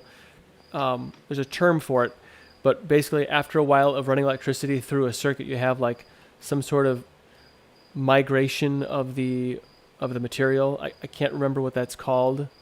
So if somebody knows, they can throw it in the chat, or probably Jinda. I saw North and South on Jinda, so he probably knows. I works. know what you're talking about. I just can't remember the name of it. Yeah, I don't. I I'm remember not what sure it's what called. the term is, but I think the issue is when you game on something, even overclocking. A lot of those graphics cards and systems anymore, the newer, whether it's a CPU or a GPU, there are internal switches that shut things down before stuff breaks. Right. That's kind of like a default feature in the hardware anymore. The problem with Bitcoin mining is, or any kind of mining for that matter, is they're not just running these for the time. It's like, hey, I'm going to sit down and earn some money. Like, you don't just sit down and play it like it's a video game. That thing is running 24/7 as long as you can keep it plugged into the wall. And Right. they're putting new firmware BIOS on these things to run them Was that me or him? to a lot of times past certain features so they can get as much juice out of them as possible. Right. That's the concern with Bitcoin mined graphics cards. So now that said, the power consumption things, I'm not sure how much of those switches are bypassed when they do that, 'cause I haven't done it yet. I have 2 machines sitting I want to turn into a mine for my own personal stuff. But yeah, that's the thing about getting a graphics card that had been in a part of a Bitcoin mining operation. 24-hour use and custom firmware. You don't know what kind of conditions they were in. They're supposed, they run their fans all the time. And that's the other thing is, even if the hardware itself, the graphics card is good, that fan, those are, if you've ever heard your PC fan start to rattle and get weird, the bearings go out. I've never had to replace a fan shroud on a graphics card, but I'm sure it'd be annoying. So I'll pass it Sounds off like a from YouTube there. video. How to replace the fan on a previously Bitcoin miner GPU. Sounds like an old Pinto or something going down the road when you turn it on. That'd be great.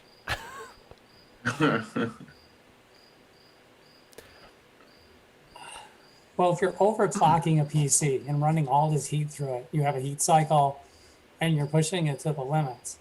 And of course, it's not going to last as long if you didn't. Everything has a heat cycle. Right. That's just the nature of the beast. Now, if you go look at, say, like a big giant CNC machine, they always use older hardware.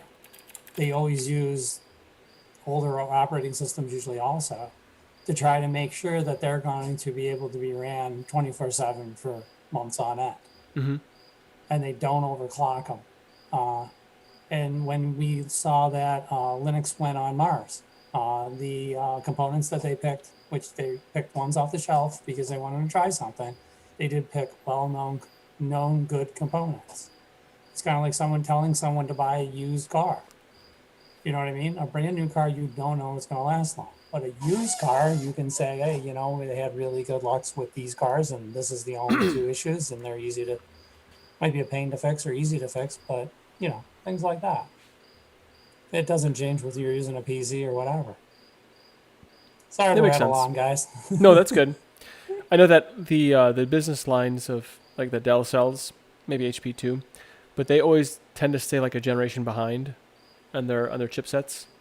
So I imagine they get the ones that are, you know, that whole like bell curve thing, or like the it's gonna fail, or it fails early on in its stage. It's a certain amount. Then most of them actually last a really long time. And then a few of them last an incredibly long time.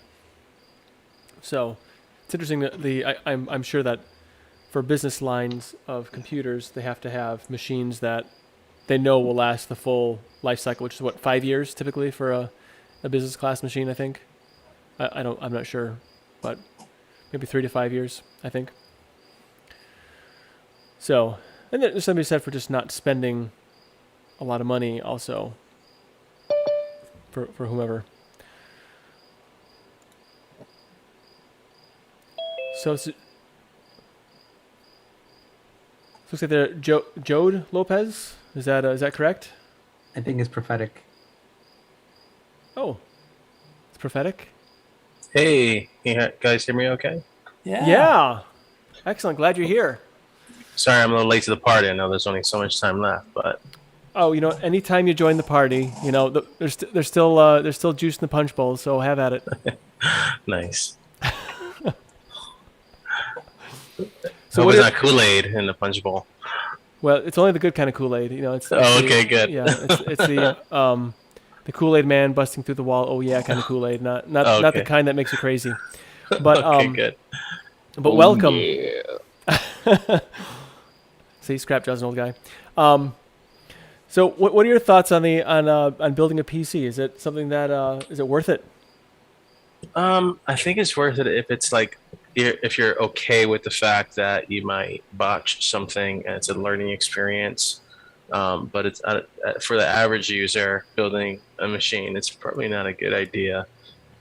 With the cost of stuff I personally have seen online, it's like I don't know if it's worth the time and effort. You know, especially if you're using like a used PC that's maybe like 1 or 2 generations older, you get a pretty decent deal and stuff.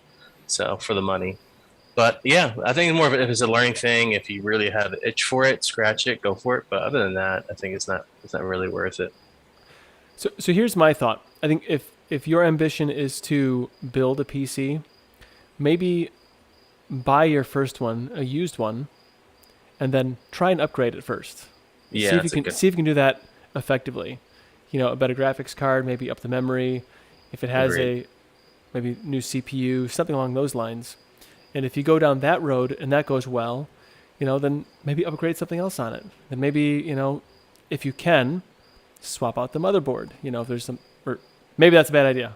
But there's certainly some things you can do to step up into the next machine without going all in on building a brand new machine. Agreed.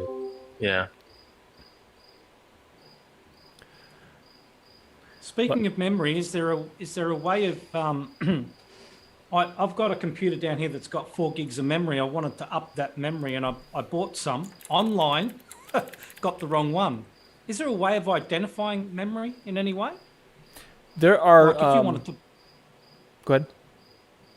yeah, like if you wanted to buy the memory, if I wanted to buy memory for this motherboard, I don't know how to identify. I tried my best, but I bought the wrong one, so I don't want to do it again in case I buy the wrong memory again. I don't know how to. What I would do is turn your machine off, take out a stick of memory, and see what it says. Because it should say I did DD. that. Oh, you did? And didn't have anything on there? Neither Yeah. stick had anything on there? The memory I bought was actually bigger. This one's a lower profile, so I must have bought. I didn't realise on the picture that it was a lower profile. So I don't know whether You can try Crucial.com. You know the Crucial.com. memory supplier. They You can select your computer if it's pre-made. I don't know if they do motherboards too. Right. Try that. Yeah, Yeah, usually I you mean- can look up. Usually you can look up the motherboard itself and find the spec on that. That'll tell you what you need. That's Yeah, what I okay. usually do. The motherboard, or did you, Colin? Did you buy this computer or did you build it custom from the jump? No, it came into my hands as an abandoned computer that somebody threw out just near my workplace, and it's actually quite a decent computer. All right. So I don't know anything about it, to be honest. Yeah. So yeah, that's the problem. So I took a chance, didn't work. I usually look at the detailed specs of the product number. Usually there's a product number, and then that I'll go to the manufacturer spec sheet, and then you can see the type of RAM it takes based on script set the motherboard. That's usually the Yes. safest thing to do. The other option is, does it run? Does it boot? Yeah, runs fine. Yeah. Okay. Oh, hit the BIOS. Yeah, that's a good one. Oh yeah. Oh, That's- in the BIOS. Yeah, BIOS will tell you. Yep. it tells you everything about the memory. It tells you speed and everything. Typically. Oh, okay. Yeah, I never. thought of that, DDR3 yeah. or 4. Yeah. Mhm. Oh, okay. Yep. All right. Yep, that's a good idea. I'll Also, like try some are I don't remember if it was like what era of memory, but there were some that were low, like low power consumption models, and they and you could not use the wrong. You had to use whatever was like low energy or it was something like that. And you had to use the correct electrical, requirements as well. I want to say it was DDR2 that had that. I don't know if that's true for DDR3 and 4. I didn't run into that when I built mine, and it had DDR3. The only thing I ran into with building my machine was I had to buy low profile RAM. That was because some of them had the big fat tall heat spreaders like the Dominator, I believe brand. They're huge. So, but I bought the G-Skill Aries, which were the heat spreaders on them were just enough, because I had a giant 140 millimeter fan, like this huge block on top of my CPU, and it hung over top of the RAM sticks, and they just barely cleared. See, those are other things you'll learn when you start building computers. It's not just what's compatible. It's like Nathan here found out. It's like, does it fit all together? Like you have to put it in. And so, yeah, it depends on your case. Yeah, I bought one of those, what's that company that does that? Oh, I forget who made it now. But I bought my case because it had all the soundproofing stuff on it. And I do audio stuff. Right. I think he locked out. Was that me? Am I still No, running? Okay. we're See, still now I'm all running. paranoid. Last time you jinxed yourself. I We know. were talking about the last time that you got lag or something. So I was curious if you guys, I don't know, forgive me if this is like a running topic again, but speaking of compatibility, do you guys think it's really worth getting Linux to run on an Apple M1 type computer? I think Linus Torvalds has that now. So I guess it depends on what are you doing with it. I mean, you're probably going to have some troubles. But I don't know. I mean, for me, it wouldn't be worth it because I don't like how Apple does their keyboards. I wouldn't like it personally because everything is locked down. You can't do anything to upgrade that machine at all. That's another good point. Yeah, that's true. At least now. Sorry, my Wi-Fi died on me in mid-sentence. I was like, wait, it's me this time because everyone froze. It happens. Andy, Yeah, I so thought this, Nate pulled the power on his little Commodore again. yeah, I was hoping not. So I need some sort of a thing to prevent me from screwing it up on the inside. Big capacitor. I don't know. I promised some Rocket League with my son tonight, so I'll see you cats later. All right. It was good seeing you again. Good seeing you. You too. Thanks for stopping by. I appreciate it. No problem. Bye, Scrapjaw. See you later, Scrapjaw. Later. Peace. I So- think Andy wanted to say Alright. something. Yeah, I think I heard Andy lit up there for a second. Love to hear from you again if you want to try. Basically, I wanted to say thank you. I've been listening to the show, and about the M1, someone says so far it's not people not able to change anything, but I was saying at least not now because that's gonna come eventually. I guess people in fix it. You will see it. Maybe not now, but a couple years we'll see. Yeah. Yeah, Yeah, there's a it's- project going on right now to reverse engineer a bunch of stuff, and they just put a blog post up for the person or project behind it on August Asahi, 2021. I think is the name. Yeah. So, and I guess one of the updates is not, of course, there's always a technical update, but he mentions in the blog that there's some official Linux kernel developers who are starting to gain interest into the project as well. So, looks like it's picking up some level of steam of heavy I don't hitters. I don't remember where, but I think I saw it in some Telegram group. Someone posted it. Some girl was able to run Debian already. Very Yeah, they- basic, but they did it. Yeah. So it's pretty cool how far they're getting. I mean, it's always going to be a cat and mouse game, but I just love the gumption of the Linux people who are just like, yeah, it's probably impossible, or like you can't conquer this mountain, but we're just going to do it anyways. We're going to try it anyways. Well, apparently there's a cricket in here telling me that it's bored of the conversation. You have to just ignore that. That's funny. Well, this is like this is a commercial-ish building that I have here, so it's not as sealed as a house would be, I find, and I think I may have an infiltrator. I think So so, here we too. go. Yeah. I think it's very peaceful and relaxing. Yeah, it's like, He wanted to join the stream. Talk about Linux too. well, his cricket technology is open source, I believe. So there's that. So someone has to make like a really cheesy joke and just let the thing chime in the background, and it'll be literally a bad joke landing with Well, the crickets in the background. Like I could say, I once a knew dad joke or something. I once knew a man addicted to brake fluid. He said he could stop any time.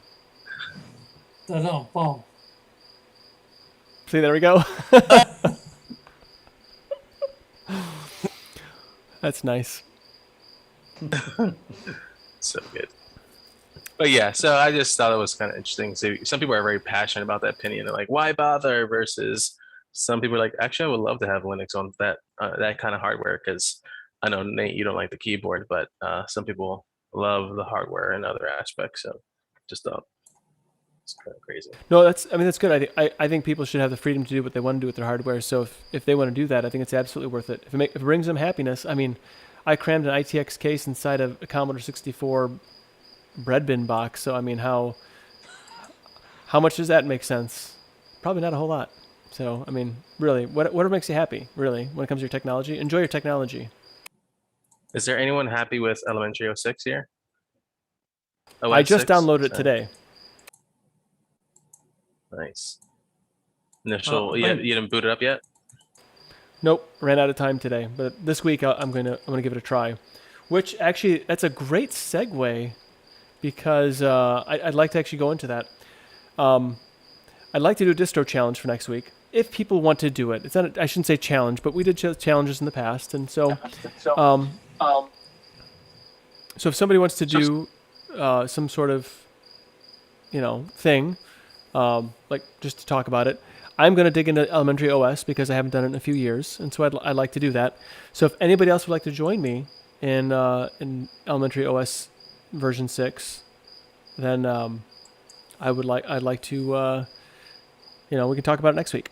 So we'll just talk about distros, and then I'll have another main show topic after that. So I'm doing some changes because the cricket's bored, so he didn't like that. He did.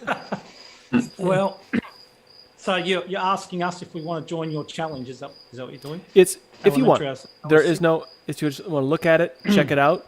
We'll talk about elementary, and then every week I'd like to do just I don't want to call it. I mean, I want to be careful with the challenge because I'm not going to run it full time. I want to distro exploration. So maybe some distro exploration. If you want to explore another distribution of Linux, play around with it, see if you like it. From whatever perspective it is that you want to explore it. So Is this going to be for 1 week, or is this going to be for multiple weeks, like we used to do with the other distro challenges? I think we're just going to do it 1 week at a time because of logistics. So just it's not a, it doesn't have to be a deep dive, just an exploration, how to make you feel, just some high level impressions, things you like about it. Could you, I guess, so the objective will be, could you see yourself using it? If so, why or why not, basically? And how does it fit? What are areas that it works really well for you? What are areas it doesn't work well for you? Things like that. And I think elementary is a good one because it's neat.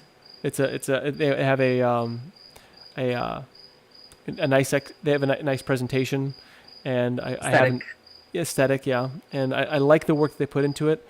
There's always a lot of buzz around elementary, and I'd like to do that. And my goal is actually to dig into some more esoteric distributions, some that are like, I don't want to say fringe because that could be considered disparaging, but like less popular distributions, just kind of explore it. And with the hope, distros. Yes. Well, no, Puppy is very popular and not esoteric. But anyway, just ask Prophetic. So So if you want to explore distribution with me, feel free. If not, don't. It's not a big deal. Yeah. So, is this real hardware or VM or doesn't matter? Whatever you want to do it on. exploring it on however you see fit. So. Yeah. The problem with is with distro challenges I've found when we were doing them before is unless you're setting up your real life environment within the distro, it's very hard to figure out whether it works for you or not. So, like I'm in the middle of doing videos and things like that. I can use elementary, I can try it out, but unless you're doing your editing and rendering and your daily things, it's hard to set that back up again on another system. You know what I mean? So that's why it's just an exploration. See if you can do if it has the potential to do the things you would want to do, and how you enjoy or not enjoy it. So it's just an exploration, a distro exploration, and to boldly go where you haven't gone before, I suppose. Boom. I think I've been most of them. Yeah, I was going to look at it anyway, so hey, let's do it this way.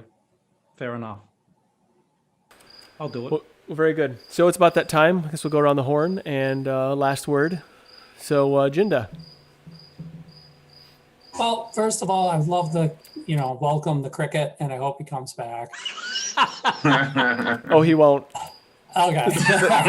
This is literally my first time using this room for this function, so there we go. Sorry to be joking. Yes, absolutely joking. Thank you, everyone. It was a pleasure. Great. Well, thank you for being here, Jinda. Eris, last word. Thank you, Nate, for hosting this, and everybody for showing up today.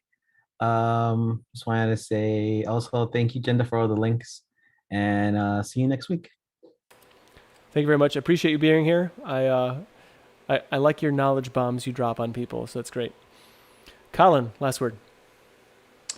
Did you stomp your foot on the ground, Nate, because the cricket's gone? No, he just stopped. I think he got embarrassed actually by all the comments. Entertained. Yeah. So he raised his voice. That's what it was. He actually wanted to contribute. He was very happy we're doing elementary OS distro exploration. So he's is satisfied that what it was? now. Yeah. Mm-hmm. So. All right. Well, thanks for the stream, Nate. It's good that you continue this Big Daddy stream every week. Well, almost every week. Most weeks. On the weeks that you can. Yeah. On the weeks that you can. So it's really appreciated, and enjoyed the discussions tonight. And everyone, take care. See you next week. Well, thank you very much for being here. And no, Anna Rita, I did not kill the cricket. He was way back there. So just make sure we're clear on that. Not yet, at least. No, when the stream goes off the air, no, I'm not making any bets. So Max, last word. Yeah, thanks for keeping this alive. I'll try and be in here earlier next time around, but glad this conversation's still going. Yeah, show up when you can. Not a big deal. I'm glad you're here and we're able to show your shining face to everybody. So thank you very much. Andy, last word. Oh, I wanted to say thank you as well. This is my first time and hoping to be back. Thank you to all of you. It was nice.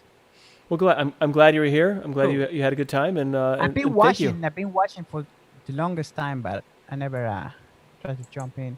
Well, good. I'm It's glad you nice. did. It's it's a bunch of nice people, and like I said, it's the nicest group of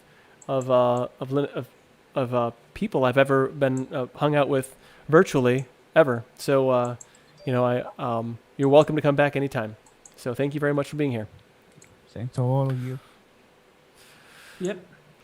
So I don't know what to call you, Mr. Lopez, or if I should call you Prophetic, or what I Oh, should do yeah. here. I totally forgot my my my government name Your is government on name. here. Yeah. Yeah. Is it last word? Yeah. Oh, okay, cool. Thanks, Nate, for keeping the train chewing, and yeah, I think elementary OS should be interesting.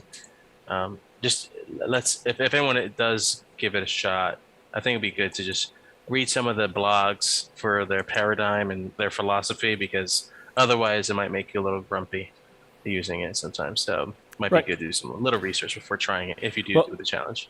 If you do have any links you want to share with me or in the Telegram group, I'll do like a little post or something to try and keep I don't know, to make it easier for people, I guess. Yeah, So agreed. Agreed. Yep. I'll have to figure out. I'll have to crank that one out here. So well, cool beans. So thank you very much. I appreciate you being here. You elevate the conversation here because it's me here. So thanks again. Joe, last word. Now that you darted Present. out on me for a bit. Present, yes. Yeah. It's been a while, but it's good to be back here. And I still don't own a tractor, so Well, you should, because I think your apartment complex would love that. that's right. Right. Yeah. But yeah, I guess I'll see you guys next time, and that's it. That's all I got. That's all you need. All right. Well, I want to thank all of you for joining both the Zoom meeting and the YouTube stream. I want to thank Rocco once again for starting the Biddle community. Eric for the use of his Zoom account because I am too cheap to buy one on my own, and I am not as industrious enough to use the Jitsi right now. And everyone involved in making the Linux and open source tools possible, thank you very much. We can have this conversation, and we're able to have some fun with our technology because of all the work that everyone puts into it. Because Linux truly puts the personal back into personal computer. See yous. Bye. Ah. Bye.